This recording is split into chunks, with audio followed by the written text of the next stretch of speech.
Fala pessoal, nesse momento estamos iniciando Fé e Evidência, o seu podcast cristão semanal.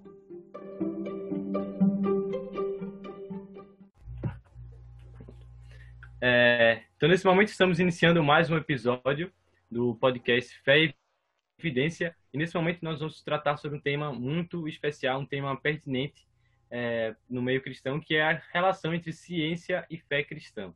Nesse momento nós temos aqui dois convidados especiais, o pastor Paulo Jacinto e o professor Lucas Nunes. Gostaria que eles se apresentassem, por favor. Pronto, então eu vou começar apresentando aqui o professor Eli Nunes. Ele está aqui conosco e é uma satisfação recebê-lo. Ele que é físico e vai falar com muita propriedade sobre essa questão da ciência com a fé. E eu apresento o P. Jacinto,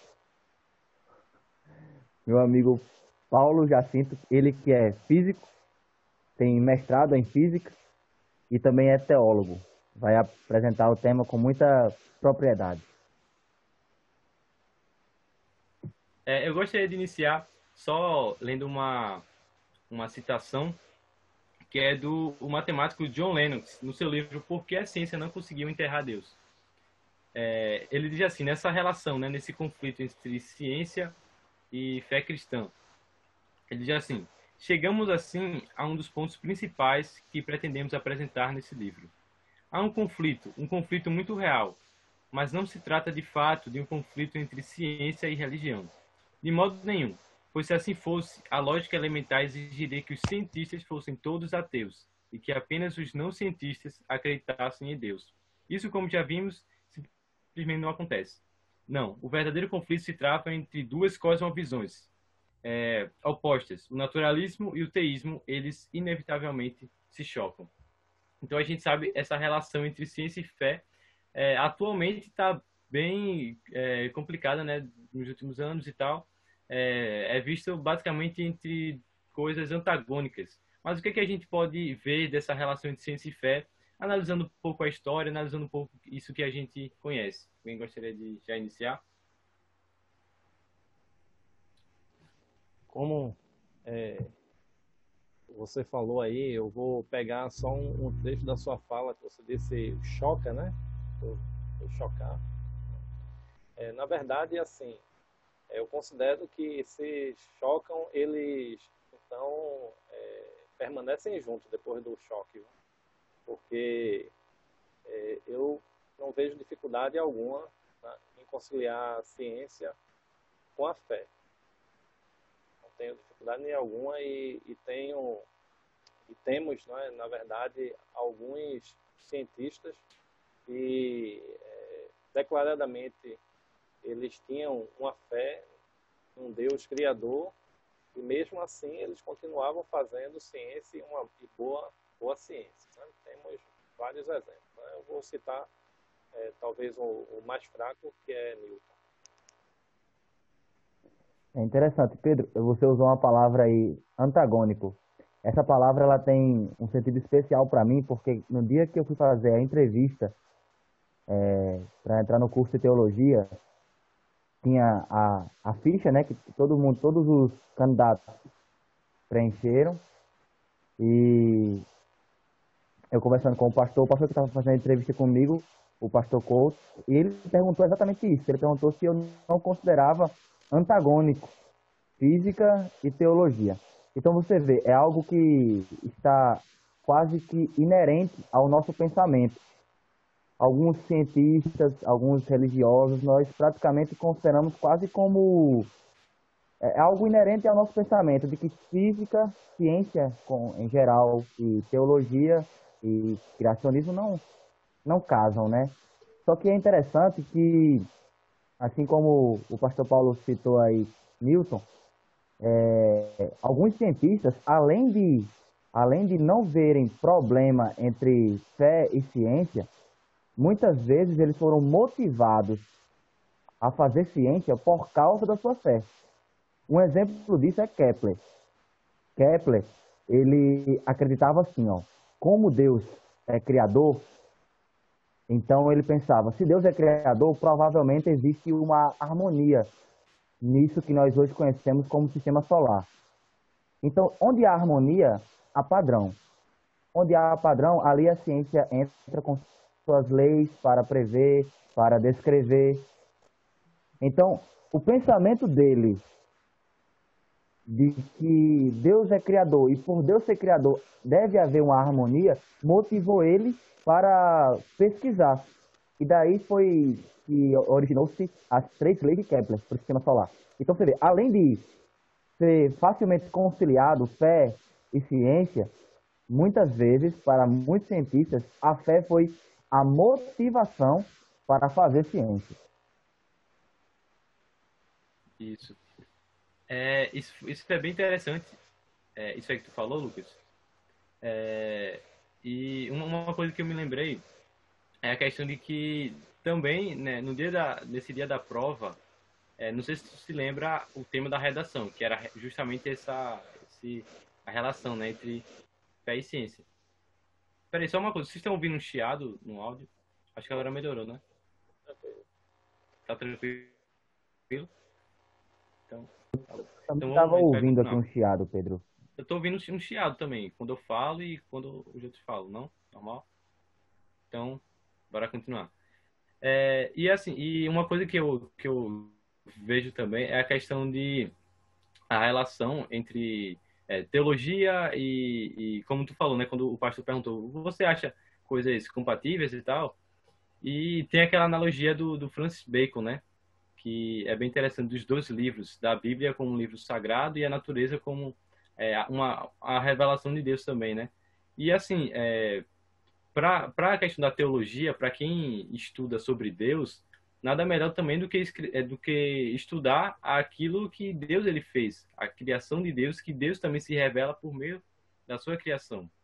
Se a gente estuda a Bíblia, se como cristãos a gente estuda a Bíblia, que é a revelação de Deus, a revelação especial, que a gente pode conhecer Jesus Cristo, mas pela natureza a gente consegue ver também a revelação de Deus. Claro que não completa como a gente vê na Bíblia, mas também é uma forma de a gente entender um pouco mais sobre Deus.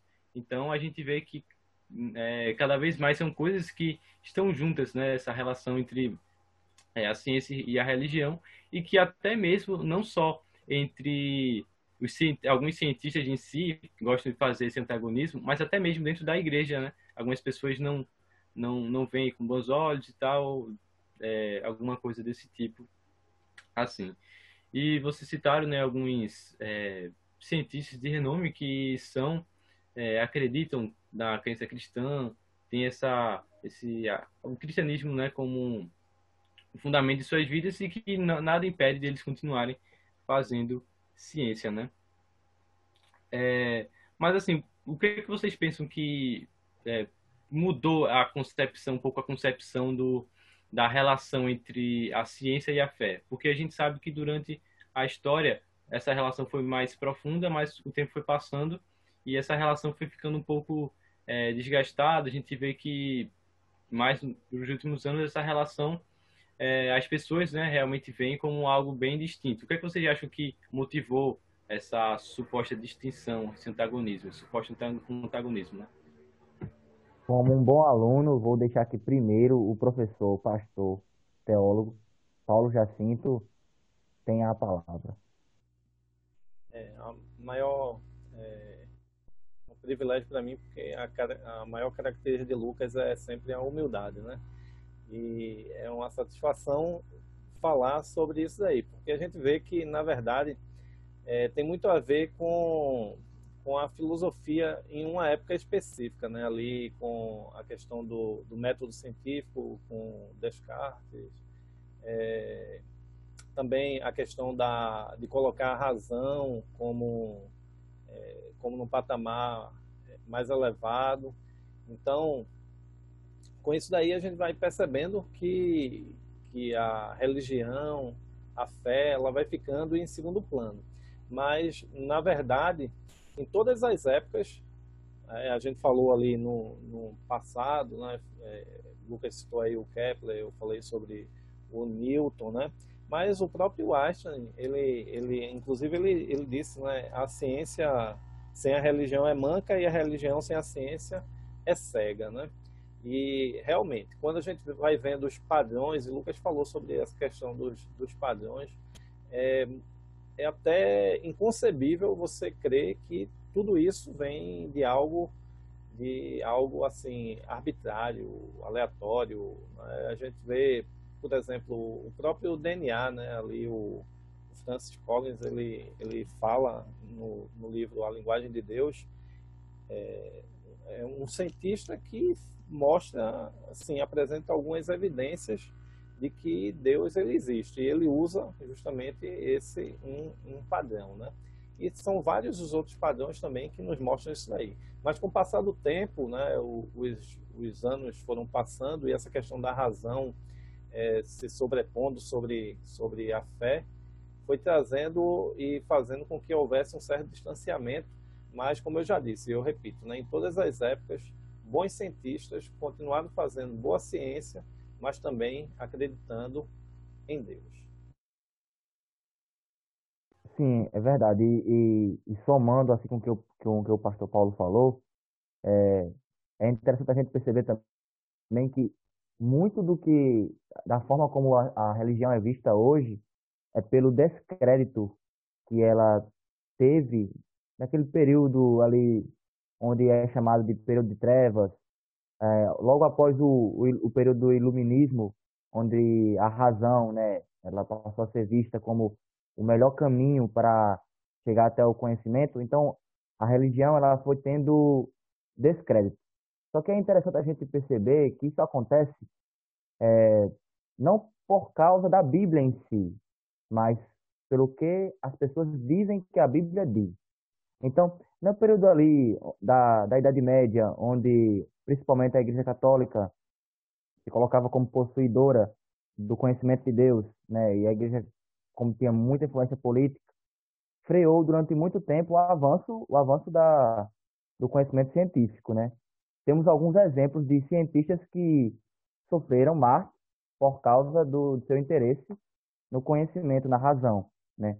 Então isso fez com que a religião fosse tendo descrédito, hoje principalmente na região da Europa. Então você percebe que parece que há uma espécie de padrão, onde lugares onde a educação, a ciência é levado mais a sério, parece que ali há um desinteresse na religião.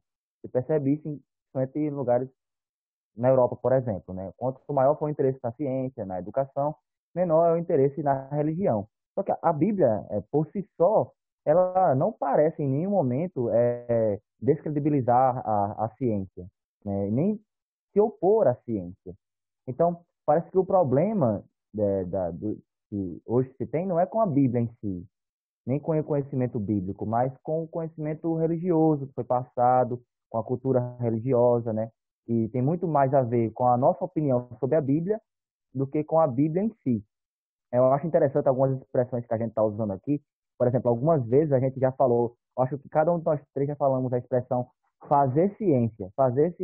Porque muitas vezes a ciência é vista como uma pessoa ou como uma entidade. Por exemplo, às vezes nós falamos assim, a ciência diz, mas veja bem, a ciência não diz nada. A ciência não é uma pessoa, né? A ciência está mais para um tipo de mecanismo para chegar até o conhecimento. Então a ciência não diz nada. Existem os fatos científicos e aí tem a interpretação dos fatos científicos. E algo curioso é que os criacionistas, eles têm as mesmas evidências que os naturalistas. Nós, criacionistas e pessoas e cientistas não criacionistas, eles usam e estudam a mesma fonte de evidência.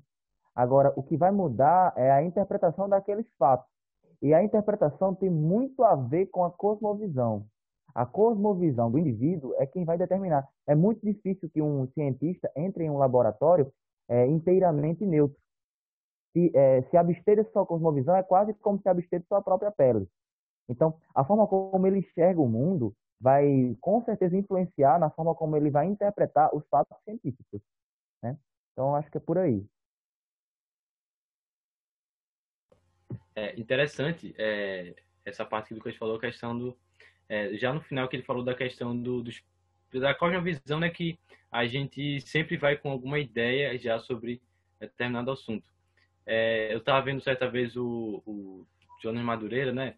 Ele é pastor batista, mas ele também é doutor em filosofia, e ele falando sobre esse tema de cosmovisão, ele disse que justamente é algo que está dentro de nós e a gente a visão que a gente tem das coisas e assim não tem como a gente viver sem uma cosmovisão. Todos nós temos essa visão do que foi moldada de acordo com várias situações. E isso me leva a pensar a questão de que será que a ciência também não tem certos dogmas? Porque é comum a gente ver, como foi falado aí, por você já a questão de que a religião em si é atacada por digamos, acreditar em certas coisas e assim, mas será que a ciência também não tem alguns dogmas? Eu achei bem interessante a abordagem do John Lennox, no seu livro que eu mencionei no início. Ele dá duas citações que evidenciam essa questão do dogma científico também. Primeiro, o Paul Davies, que ele é um físico britânico, ele disse assim certa vez: não é necessário invocar nada sobrenatural nas origens do universo ou na vida. Jamais gostei da ideia de uma intervenção divina. Para mim, é muito mais inspirador crer em um conjunto de leis matemáticas possa ser tão engenhoso a ponto de fazer com que todas as coisas existam. Além disso, Stephen Hawking, no seu livro Uma Breve História do Tempo, ele também vai dizer: muitos cientistas não gostam da ideia de que o tempo tem um começo, provavelmente porque ela cheira a intervenção divina. Então, assim, muitas pessoas já estão levando esses pressupostos de que não se pode, de que colocar Deus na equação, não se pode colocar Deus em alguma situação, e já começa dessa forma, já iniciam assim a fazer suas pesquisas e tal. E o John Lennox ele vai abordar que é algo bem irônico, porque se no século XVI a religião foi mais pelo catolicismo foi atacada, porque meio que resistia a alguns cientistas e tal, por algumas pesquisas e tal. Hoje, no século XX, as ideias científicas elas têm sofrido certa resistência também, porque ameaçam tornar mais plausível a crença em Deus. E então isso é interessante, né? A questão de que a religião tem certos dogmas, certas coisas que acredita, mas também a ciência tem certas coisas que ela também se apega, né? Isso é interessante também. Sim, por exemplo, Pedro, falando da cosmologia, né? É, a ciência, ela também tem, como você falou, a ciência, ela tem pressupostos. O tempo todo. Ela precisa disso para construir seus modelos. Falando da cosmologia de forma especial, a cosmologia, ela lida com o fato de que o universo é um fluido perfeito. Isso aí já é uma espécie de pressuposto. Uma espécie não, é um pressuposto. É um preconceito que temos, preconceito, pré-conceito, um conceito prévio que temos acerca do universo. A partir desse pressuposto é que é formulado os modelos, como o modelo cosmológico padrão. Então, é necessário isso. Então, assim, veja, a ciência, nesse sentido, se a religião é manca por se apoiar em pressupostos, a ciência também é. Eu lembro de um episódio que eu tive, eu estava tava assistindo uma exposição na faculdade, eu estava no esse período, eu acho, e lá na faculdade, na UR, tem algumas apresentações, diversas áreas, né? Tem a área da tecnologia, tem a área biotecnologia, biologia, física, enfim. E foi um professor lá falar sobre o evolucionismo. E foi muito interessante a palestra dele, né?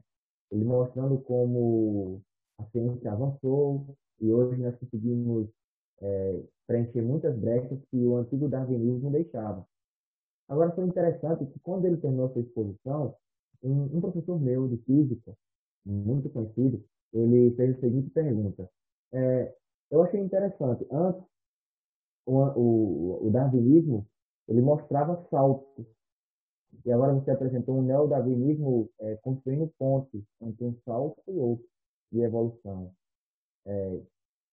Quais são as evidências para essas pontes? E a resposta do camarada foi, bom, nesse sentido, a biologia é agnóstica. Veja que interessante.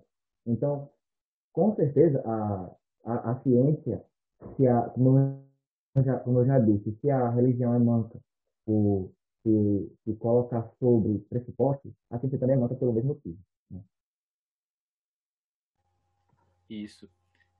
E uma coisa que sempre me vem à mente é a questão de certas coisas que a gente pode analisar no conhecimento científico que possam fazer com que a gente possa ter a crença em Deus assim mais fortalecida. Claro que a questão de provar a existência de Deus é algo meio complicado, mas a questão de pelo menos embasar, de deixar com mais evidências essa questão. O que vocês podem falar sobre nesse sentido?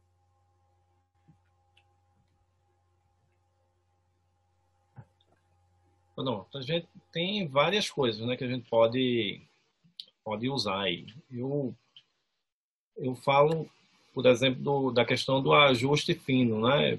Se você vê, são vários os detalhes. Até para a sobrevivência do homem, né? O nível de oxigênio, de gás carbônico, os elementos químicos, né, eles estão na natureza no ajuste fino. Então, esse ajuste fino já nos mostra porque se for um pouquinho para lá, um pouquinho para cá, né, pode ter, não vai ter vida, né, por exemplo. Né? Isso daí é um detalhe. Mas tem vários outros. Né? Eu posso citar aqui para você a questão do próprio Big Bang, né? Big Bang, ele, na verdade, eu não vejo como uma questão de uma grande explosão, não. É algo mais voltado para uma equação, né? É todo um conjunto de equações, tem muita matemática envolvida com tudo isso, né? E o que é que isso daí tem a ver conosco? Olha, tem a ver, por exemplo, o próprio Einstein, ele considerava que o universo ele fosse eterno, né? Ele fosse eterno. Isso daí trouxe até uma certa frustração para ele perceber que não era assim. Quando ele começou a trabalhar ali com a teoria da relatividade geral, ele foi vendo que, na verdade, tinha sim um início, né? Tinha um início. E ele até tentou adequar ali, colocar uma constante que foi chamada constante cosmológica, né, para tentar ajustar a equação para que o universo ele fosse eterno. Mas na verdade ele inclusive ele veio e falou, né, que esse foi um dos seus maiores erros, seu maior erro, né?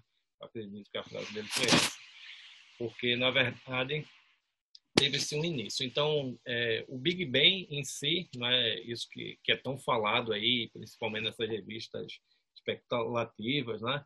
Ele vem para reafirmar que teve sim um início. E essa questão da causa primeira, esse é o grande problema da ciência, né? A grande dificuldade da ciência é essa daí, porque sempre vai se buscando algo anterior, mas chega num ponto em que não se tem resposta, então vai ter que se sair dali e ir para a metafísica, né? Ir para algo que está além, não é? Inclusive tem uma citação eu acho que é Carlos Chagas, não vou encontrar aqui, mas ele falou justamente isso. Achei aqui, pronto. Ele foi feita uma pergunta sobre essa questão da ciência e religião. E a pergunta foi justamente essa: olha, em que momento a ciência se encontra com a religião? E a resposta categórica dele foi assim: olha, eu acho que a ciência começa a tropeçar quando chega naquilo que chamamos de causa primeira. E ele deu um exemplo: olha, primeiro a ciência descobriu o átomo, depois verificou que o átomo é constituído de partículas elementares. Hoje despedaçam-se essas partículas elementares em outras partículas ainda menores, né, elementares, e por aí vai, né? Até que se percebe, até que chega um momento em que deparamos com alguma coisa que foi a causa primeira. Aí ele diz, olha, filosoficamente falando, o cientista que é sincero e que quer ir até o fim com sua racionalidade percebe que chega uma hora em que não pode avançar mais. Então é muito mais fácil acreditar que houve um princípio. Esse é o momento em que a ciência se entremeia com a filosofia e daí com a teologia, né? Isso daí falou o Carlos Chagas. Então a gente vai vendo que essa é a questão, né? Vai chegar um momento em que vai sempre se buscando algo anterior. E é justamente onde entra a fé, né? A religião e a fé. É interessante, pastor, isso aí, porque recentemente eu estava assistindo um documentário sobre ciência e religião, e um dos cientistas lá, que infelizmente eu não recordo o nome, ele fala assim, que há um momento onde fé e, aliás, ciência e religião convergem, ciência e fé convergem, esse momento é no princípio do universo, né? Se há um momento onde ciência e fé convergem, é no princípio do universo, né? Não é à toa que um dos estudiosos que deu o nome Big Bang, né, era um padre astrônomo. Então, né, é como você falou, não tem muito a ver com uma explosão, e sim com uma grande expansão. De fato, Pedro, tipo assim, responder a pergunta de Pedro, né, sobre estudar Deus e provar que Deus existe, concordo com Pedro. Talvez seja impossível provar que Deus existe, né? Até porque Deus, estudar a Deus é como fazer de Deus um objeto de estudo, e isso é muito, vai além de nossa capacidade, de nossa limitação como seres humanos. Contudo, a própria Bíblia diz que ele se revela a partir da sua criação. A Bíblia diz isso, né? Claro que nós não podemos conhecer Deus em detalhes, mas uma revelação geral podemos ter de Deus ao observarmos a natureza, né? Existe uma frase que eu gosto muito do Abraham Kuyper, que ele diz o seguinte: não há 1 centímetro quadrado em todos os domínios de nossa existência sobre os quais Cristo, que é soberano em tudo, não clame, é meu. Concordando com isso, Colossenses, capítulo 2, no final do verso 3, diz: todos os tesouros da sabedoria e do conhecimento são ocultos em Cristo. Então, assim, o conhecimento, o conhecimento acerca de Deus, ele pode ser obtido a partir do estudo da natureza, sem sombra de dúvida. Como eu já falei, com certeza não chegaremos a detalhes sobre a pessoa de Deus, mas podemos ver algumas detalhes de Deus na criação. Eu falo isso no micro, mas também no macro. Se você observar o sistema solar como um todo, o pastor Paulo falou aí de um ajuste fino, né? Se você observar só a Terra, como a vida surgiu na Terra, né? Mesmo que você parta de uma visão naturalista, você percebe quantas variáveis são necessárias para que exista vida. Mas se você for além da vida na Terra, se você olhar para o sistema solar, você vai ver como parece que tudo contribui para que exista vida na Terra. Hoje, né, hoje nós chamamos a Lua de satélite natural, né? A Lua, por menor que seja, muitas vezes ela serviu de escudo, protegendo a Terra. Existem também muitos estudos que mostram Júpiter, nós sabemos que quanto maior a massa, maior o seu campo gravitacional. E muitas vezes Júpiter, por seu grande campo gravitacional, protegeu a Terra de possíveis ameaças. Então, observe que as variáveis, se você colocar se você analisar apenas a Terra como sistema, são muitas as variáveis para que exista vida a partir do acaso. Mas se você considerar o sistema solar, então você percebe que as variáveis aumentam, diminuindo as chances de vida surgir de forma espontânea. Parece que tudo sugere que existia uma mente coordenando as variáveis, né? Eu acredito, assim, veja, a ciência, ela tem há um princípio científico chamado de navalha de Ockham. Por exemplo, como descrever o universo? Diariamente, eu não posso dizer diariamente, mas surgem o tempo todo modelos cosmológicos, o tempo todo, um modelo que tenta explicar o universo. O tempo todo surgem modelos, um diferente do outro. Alguns têm algumas coisas em comum, uns têm algum ponto diferente do outro. Então, como escolher o melhor modelo para descrever o universo? Como escolher o melhor modelo? O que a academia científica usa como critério para escolher o melhor? O que eles usam é a navalha de Ockham. Basicamente, a navalha de Ockham diz que o, o simples deve ser o escolhido. Se você observar os modelos e eles estiverem coerente, escolha então aquele que for mais simples. Por isso que é escolhido o modelo Lambda CDM, que é o modelo que satisfaz, mas também é o mais simples. Por isso que ele é o mais escolhido. Quando nós olhamos para a ciência, olhamos a fé, nos parece que a ciência ela necessita de um pensamento mais engenhoso. Em que sentido? É necessário mais explicações para mostrar por que a ciência é a melhor resposta. É necessário respostas mais engenhosas, até filosóficas e metafísicas, para explicar um processo científico. Às vezes, uma explicação científica carece de fatos e está cheia de pontos metafísicas, como fala o geólogo Naoko, cheia de pontos metafísicos. Enquanto a fé parece explicar de forma mais simples. Nós olhamos para a evidência e percebemos, bom, são tantas variáveis que é mais simples acreditar que uma mente superior coordenava essas variáveis. É mais simples ser isso. Então, aplicando esse princípio, esse critério científico da navalha do Ockham, parece que é melhor optarmos pela fé em detrimento da ciência. Parece que a fé, por mais contraditório que seja dizer isso, parece que a fé exige menos fé do que a ciência. Tem até um livro que fala sobre isso, né? Não tenho fé suficiente para ser ateu. Porque, de fato, para explicar a quantidade de variáveis e como elas são ordenadas, e explicar que tudo isso se ordenou de forma espontânea, pelo acaso, é necessário bastante fé. Verdade. Eu gostaria de pegar um gancho em 2 pontos, um que cada um de vocês falaram, sobre essa questão da perfeição de tudo, né? Eu gosto de trabalhar sempre com probabilidade, né? O que é mais fácil de acontecer?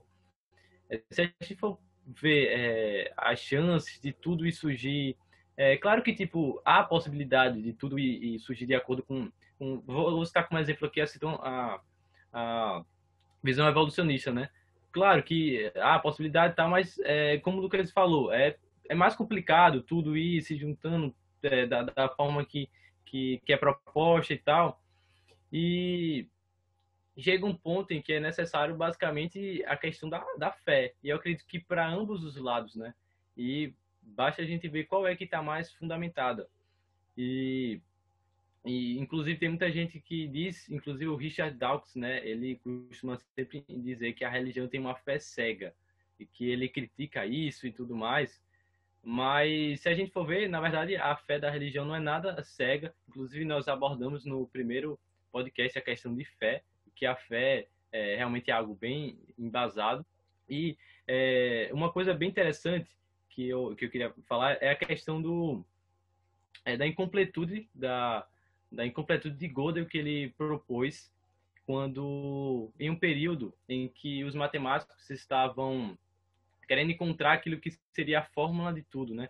E ali, liderados por Hilbert e por Bertrand Russell, eles estavam querendo juntar todo o conhecimento matemático e dizer, agora nós temos tudo o que a gente conhece e tal, vamos trabalhar em cima disso. Mas o matemático Gödel, ele em 1931 propôs aquilo que ficou conhecido como os teoremas de incompletude de Gödel. E é bem interessante, ele diz assim, ó, qualquer sistema que tenha um conjunto finito de axiomas e regras de inferência e que seja amplo o suficiente para conter a aritmética comum, há sempre afirmações verdadeiras do sistema que não podem ser provadas com base naquele conjunto de axiomas e de regras de inferência. Ou seja, falando de outro modo, em qualquer sistema finito que é forte o suficiente para incluir a aritmética básica, sempre haverá afirmações verdadeiras que não podem ser provadas. Então, o que é que Gödel está dizendo? A gente tem um sistema aqui fechado, mas esse sistema fechado não vai... Tem coisas que ele não vai conseguir explicar por si. Tem coisas que ele vai precisar de algo além. E é interessante porque ele provou isso.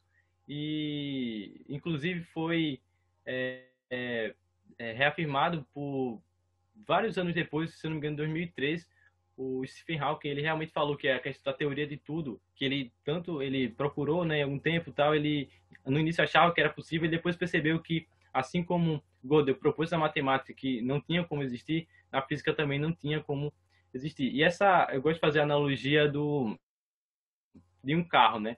Um carro, digamos que seja um sistema. Ele não pode se explicar completamente. A montadora que fez o carro, que está fora do sistema, consegue explicar aquele carro de maneira completa. Então, basicamente é isso, que tem coisas fora do sistema que a gente não consegue entender. Então, a gente não consegue explicar totalmente o que está dentro do sistema. E falando sobre essa questão de fé, a fé é algo inseparável no esforço científico. Porque Gödel estava dizendo que tem coisas que a gente acredita, né, os matemáticos acreditamos que a gente não pode provar, assim, a gente simplesmente acredita. São os axiomas, né? Inclusive os elementos de Euclides, as várias proposições de geometria, tem várias coisas que a gente não consegue provar, mas a gente acredita. Os problemas matemáticos também são coisas que todo mundo sabe, mas que falta a explicação. Então, aquele que consegue explicar de maneira convincente é premiado e tudo mais. Então, essa questão de que é necessário ter algo fora do sistema para explicar o que está dentro do sistema. E muitas vezes a ciência quer... os cientistas em si querem descobrir a maior quantidade de coisas e tudo, e não colocam isso também em questão, de que há coisas que a gente não vai conseguir descobrir. E uma coisa bem interessante também do Gödel é que ele provou aquilo que ele chamou de a prova da existência de Deus. Assim... o que eu consigo entender disso tudo é que a gente não consegue provar Deus, o Deus cristão como nós conhecemos, mas o mínimo assim que a gente consegue ver depois de estudar a ciência, depois de ver algumas coisas, depois de pesquisar um pouco, é que no mínimo deve existir alguma coisa fora do sistema que está além disso que a gente conhece e que está controlando tudo isso. O mínimo que a gente pode chegar é nesse sentido. Então, é interessante, porque, na verdade, quando a gente vai estudar cada vez mais a ciência, a gente percebe que há claras evidências de um Deus criador, de um Deus, né, que o cristianismo ele apresenta. Exato. E, assim, são várias as abordagens que podemos falar, né? Por exemplo, a gente falou aí do universo, né? É algo macro, mas a gente pode vir mais perto, né? A complexidade de alguns sistemas do nosso corpo, o próprio olho, né, para a sua existência, né? Ele são um conjunto ali de coisas funcionando ao mesmo tempo, né, que dificilmente você iria conseguir que isso daí viesse de uma evolução com vários anos, porque para ele funcionar como funciona, ele precisa de todos os sistemas, né, ali, o conjunto funcionando para que houvesse a visão, né? Então, a gente vai vendo isso daí na questão da complexidade, né, das coisas, né, das estruturas. Mas tem também outros fatores, né? E é bom a gente falar, já que a gente está falando sobre ciência, então a gente pode usar a própria lei da física, né? A lei da entropia. Acho que foi no último sermão aí de Lucas, esse agora domingo não, no sermão passado aí, Lucas citou aí a questão da entropia no sermão dele lá, e a gente vai vendo que por essa lei, na verdade, deveria haver e há realmente uma desorganização, e é isso que a gente vê. Por exemplo, eu tenho uma casa, ela está parada lá, e você vai vendo que ela vai se degradando com o tempo, né? Então, assim, o sistema ele vai se desorganizando. Na verdade, ele não vai se organizando. Naturalmente, se um ovo cai da minha mão, ele quebra no chão, né? Ele quebra, mas eu não vejo isso naturalmente acontecendo, o ovo ele saindo lá quebrado do chão e vindo aqui para a minha mão e sendo reconstituído, né? Então, essas coisas nos fazem realmente pensar que, como o Pedro falou aí, né, que tem algo externo ao sistema, né? Realmente, de tudo que a gente vai falando, a gente vai vendo que realmente é um designer inteligente, tem uma inteligência, né? E quem é essa inteligência? A Bíblia ela vai e nos diz, né? É Deus. Então, mas a Bíblia ela também não vem para isso, daí é importante a gente falar, a Bíblia não vem com o intuito de querer provar a Deus. Não, já no começo da Bíblia, a Bíblia já vem dizendo, porque Deus criou o mundo, a Bíblia já diz, já faz uma afirmação. Ela não vem com querer mostrar provas de que Deus ele criou, ela simplesmente ela diz, né? E temos na Bíblia a revelação desse Deus.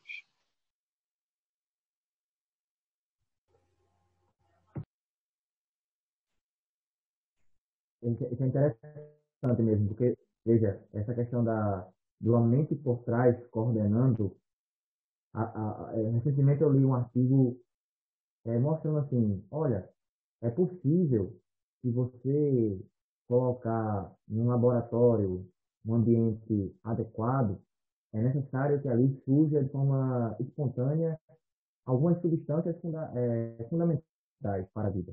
Às vezes eu acho muito incoerente esse tipo de reportagem, porque observe, só foi possível produzir esse tipo de substância, que foi dito que foi produzido de forma espontânea, em um laboratório, onde existem cientistas coordenando o tempo inteiro as variáveis, colocando elas em um ajuste fino Ajustando para temperatura, que pressão, né? Você vai ajustando, mudando tudinho para poder ter uma resposta exatamente. adequada, né? E isso depois de muitas tentativas e erros de teorias, de modelos, com tudo isso. Agora, observe, quem foi o cientista primeiro que coordenou toda a temperatura, a pressão, enfim, todas as variáveis? Aí, como o professor, pastor e teólogo Paulo falou, né? A Bíblia sugere Deus.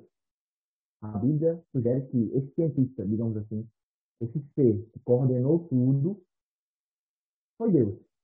E aí, por N outras razões, que nós não abordaremos nesse podcast, nós damos credibilidade à Bíblia.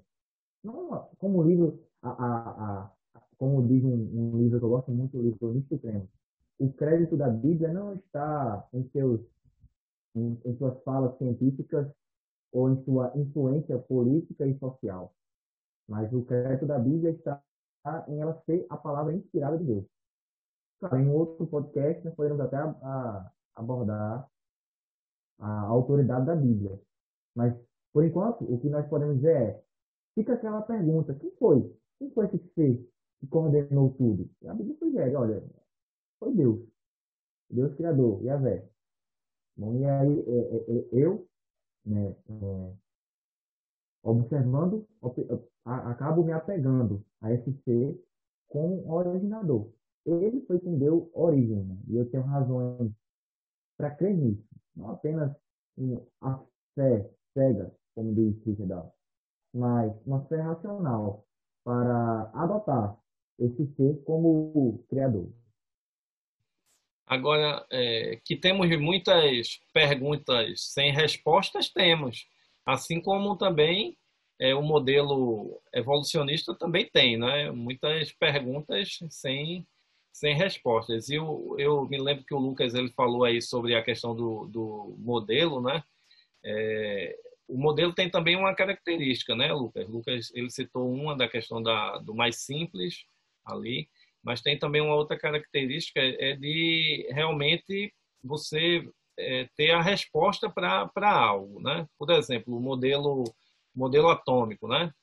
Primeiro se achava que era algo maciço ali, aí depois não, tem partículas ao redor e foi melhorando o modelo, né?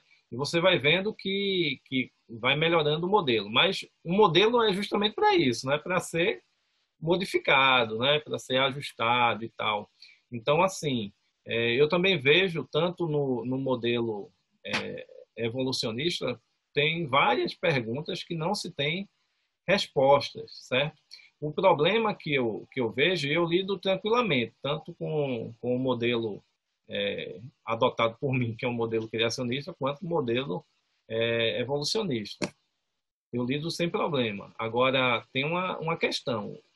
A minha maior dificuldade é quando se chega e diz assim, não, o modelo evolucionista ele é bom em detrimento, olha, de considerar que o criacionismo ele nem é ciência, né? Ele nem vai entrar no campo científico, né? E você já coloca de lado.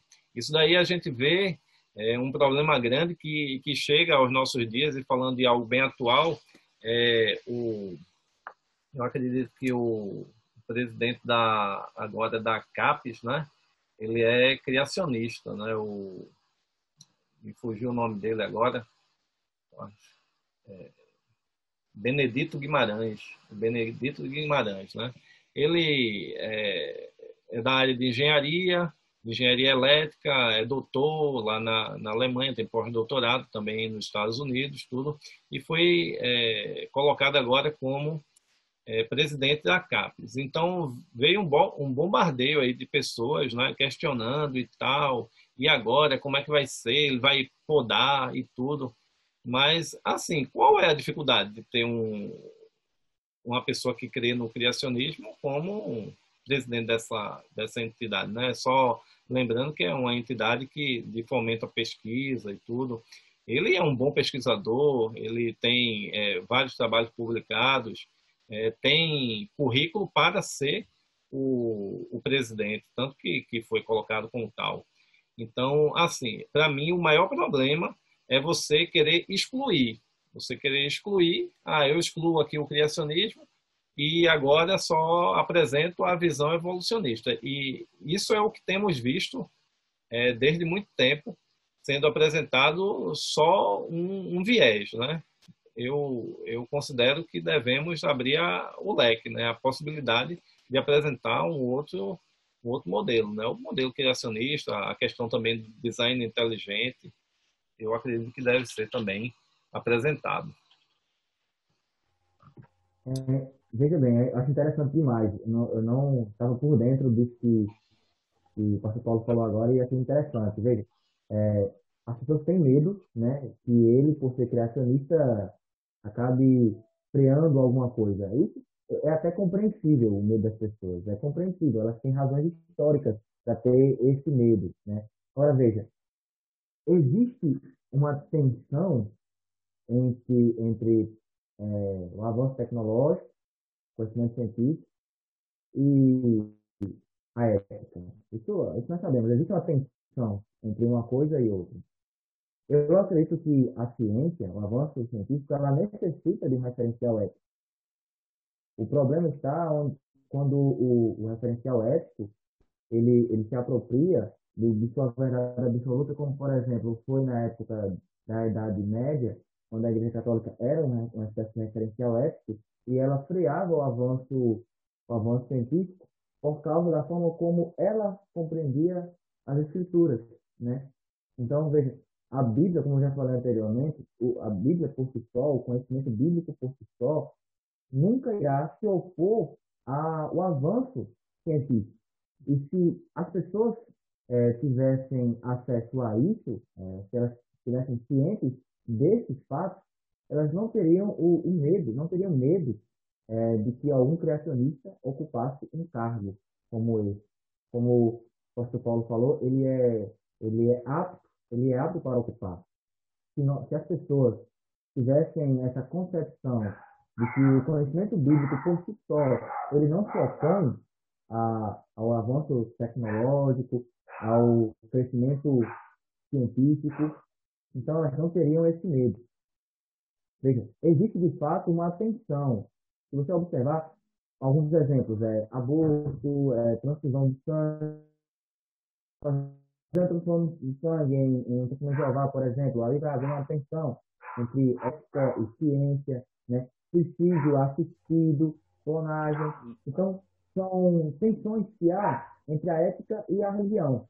Só que isso tem muito mais a ver com uma interpretação da Bíblia do que com o conhecimento bíblico por si só, né? Veja, um exemplo disso, pegando um exemplo, é a transfusão de sangue. Os médicos, eles lidam com isso, não é um caso assim isolado, isso é muito comum, essa tensão que há. E agora, chegou um paciente, ele tem a sua autonomia, Lucas, né? Ele pode escolher. Oi. eu achei que tem um cachorro aí no fundo aí, fazendo um barulho aí. Sim. essa variável ela está além do meu controle. Obrigado. Então eu vou fazer assim, vou É, esperar um pouquinho, eu vou deixar a oportunidade, e aí eu concluo depois quando a entropia diminuir aqui por causa de um agente externo que é a minha noiva. Viu? eu É, compreendo que realmente esse agente é difícil de controlar, né? Pois é. Pois é. Se vocês puderem dar segmento ali no raciocínio, por conta que agora eu não tenho como tentar fazer alguma coisa. Se vocês puderem dar segmento, quando Por melhorar a favor, situação. termine, Lucas. Então, vamos lá, então. O que eu estava dizendo é que é o seguinte, existe a tensão entre ética e religião. Isso é um fato, né? Por exemplo, o exemplo que eu estava dando é a transfusão de sangue. Ali é colocado em jogo a autonomia do paciente e a autonomia do médico como profissional. Então, existe sim essa tensão. Agora, observe, o que eu estou querendo dizer é que essa tensão ela é causada mais pela forma como é interpretada a Bíblia do que pela forma que o conhecimento bíblico em si não se opõe à transfusão do sangue, mas à interpretação do conhecimento bíblico. Então, de fato, a ciência, ela nunca encontrará oposição na Bíblia. É isso que eu estou querendo dizer. Ela nunca encontrará oposição.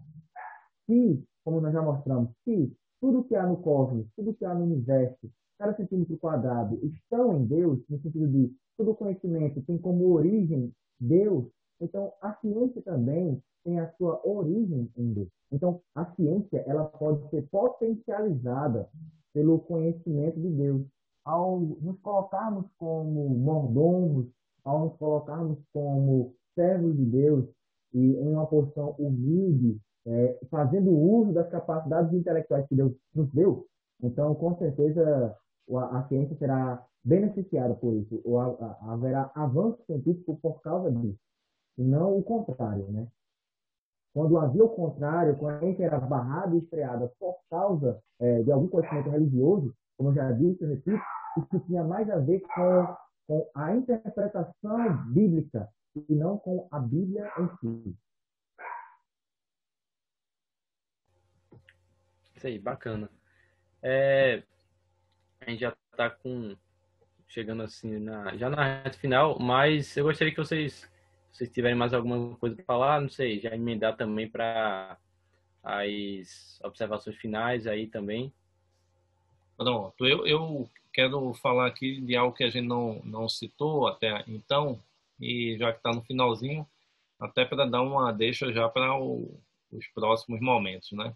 É sobre a questão do próprio tempo, né? A relação de Deus com o tempo, né? Agostinho, ele se perguntou, né? O que é que Deus fazia, não é? Antes da criação, né? Aí a gente chega nessa questão primordial que tem indagado filósofos, físicos e, por que não, religiosos com relação ao tempo, né? Ao tempo vivido por Deus e vivido pelos homens, né? E essa questão também do espaço-tempo, tudo isso são coisas que devemos, pelo menos, conversar sobre esse tema, né? E já nas minhas considerações finais, eu tenho uma citação que eu li sobre essa questão, né, de tentarmos sempre aprender mais e buscar. Tem um cientista chamado Robert Jastrow. Ele sugeriu ali no finalzinho do seu livro, onde falava sobre Deus e os astrônomos, e ele fez uma classificação ali, uma afirmação bem interessante. Ele disse assim, olha, para o cientista que tem vivido pela fé no poder da razão, a história termina como um sonho ruim. Aí ele diz, ele escalou as montanhas da ignorância, está prestes a conquistar o pico mais elevado e, quando se lança sobre a última rocha, é saudado por um grupo de teólogos que estão sentados ali há vários anos. Então, assim, no final, a resposta que vamos ter vai ser a mesma, tanto o cientista quanto o teólogo. No final, vamos perceber que Deus ele foi sim e sempre esteve ali como o Criador, né? Você pode usar nomes diferentes, né? Como alguns usam o arquiteto do universo, o designer inteligente ali, tal. E eu uso o nome Deus, né? Que possamos chegar a essa conclusão final, que Deus ele é o Criador. Bem, andando aqui nos passos do meu mestre, né, como ele vai concluir com uma citação, eu não poderia fazer diferente, né? Também de um cientista, que eu também tenho dificuldade de pronunciar o nome, que é o Roy Clauser, né? Ele diz assim: a nossa crença em um Criador transcendente nos impõe uma perspectiva distinta para a interpretação de cada aspecto da vida. E essa perspectiva distinta se estende à construção e interpretação de teorias filosóficas, científicas e a quaisquer teorias, porque não há área ou tema da vida que seja neutro com respeito à crença em Deus.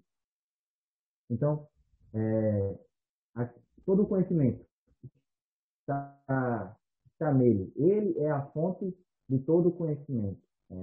Nós podemos estudá-lo por N dias, mas no final das contas, chegaremos nele. Poderemos estudá-lo a parte da teologia, a parte da filosofia, a parte do método científico, mas se estudarmos de forma séria, fazendo uso da razão e da honestidade em nossos estudos, com certeza o final, como disse o pastor Paulo, será o mesmo para todos nós, será o conhecimento de Deus. Então é isso, aqui eu termino a minha participação.